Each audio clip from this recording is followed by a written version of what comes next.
ଭାରତର ପ୍ରତ୍ୟେକ ନାରୀଙ୍କ ପାଖରେ କିଛି ଏମିତି ଆଇନଗତ ଅଧିକାର ଅଛି ଯାହା ସମ୍ବନ୍ଧରେ ସେମାନେ ନିଜେ ଜାଣିବା ଆବଶ୍ୟକତା ଅଟେ। ଆଉ ନମ୍ବର 1 ହେଲା ଇକ୍ୱାଲ ଇନହେରିଟାନ୍ସ ରାଇଟ୍ସ ବା ସମାନ ବଂଶାଧିକାର ଅଧିକାର। ଏହାର ଅର୍ଥ ହେଉଛି ବାପାଙ୍କ ସମ୍ପତ୍ତିରେ ପୁଅ ଠାରୁ ଯେତିକି ଅଧିକାର ଅଛି ଝିଅଙ୍କ ମଧ୍ୟ ସେତିକି ଅଧିକାର ଅଛି। ସେ ବିବାହିତ ହେଇଥାନ୍ତୁ କିମ୍ବା ଅବିବାହିତ ପ୍ରଭାବ ପଡିବ ନାହିଁ। ଆଉ 2ରେ ହେଲା ଆଡପ୍ସନ ରାଇଟ୍ ଦତ୍ତକ ନେବାର ଅଧିକାର। ବିବାହିତ କିମ୍ବା ଏକାକୀ ପ୍ରତ୍ୟେକ ମହିଳାଙ୍କ ପାଖରେ ସନ୍ତାନ ଦତ୍ତକ ନେବାର ଅଧିକାର ଅଛି। ସେ ନିଜ ପରିବାର ତିଆରି କରିପାରିବେ। ଆଉ 3ରେ ହେଲା 26 ୱିକ୍ ପେଡ୍ ମେଟର୍ନିଟି ଲିଭ୍ 26 ସପ୍ତାହ ପଇସା ସହିତ ମାତୃତ୍ୱ ଛୁଟି। ଯଦି କୌଣସି ମହିଳା ଗର୍ଭବତୀ ହୋଇଛନ୍ତି ତେବେ 26 ସପ୍ତାହ ପର୍ଯ୍ୟନ୍ତ ପଇସା ସହିତ ଛୁଟି ପାଇପାରିବେ।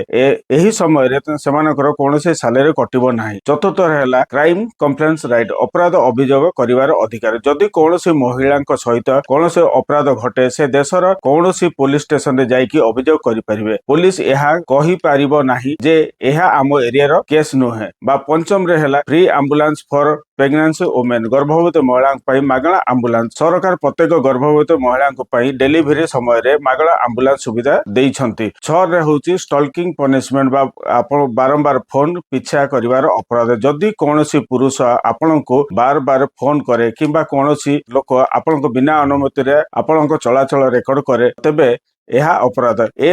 ଏଥିପାଇଁ ତାଙ୍କୁ 3 ବର୍ଷ ପର୍ଯ୍ୟନ୍ତ ଜେଲ ଦଣ୍ଡ ଦେବାକୁ ପଡିପାରେ। ଆଉ 7ରେ ହେଲା ଫ୍ରି ଟ୍ରିଟମେଣ୍ଟ ଫର ସେକ୍ସୁଆଲ ଆସଲ୍ଟମେଣ୍ଟ ଭିକ୍ଟିମ ଯୌନ ହିଂସା ପୀଡ଼ିତକୁ ମାଗଣା ଚିକିତ୍ସା।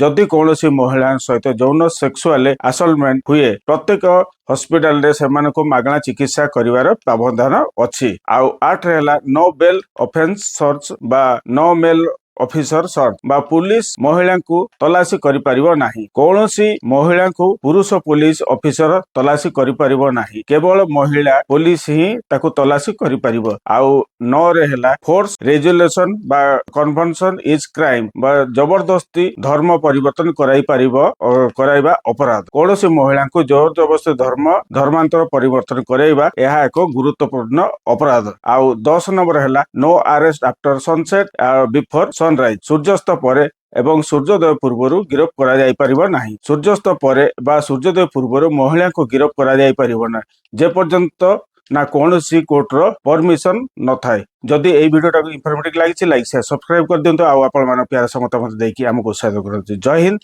ଜୟ ଭାରତ।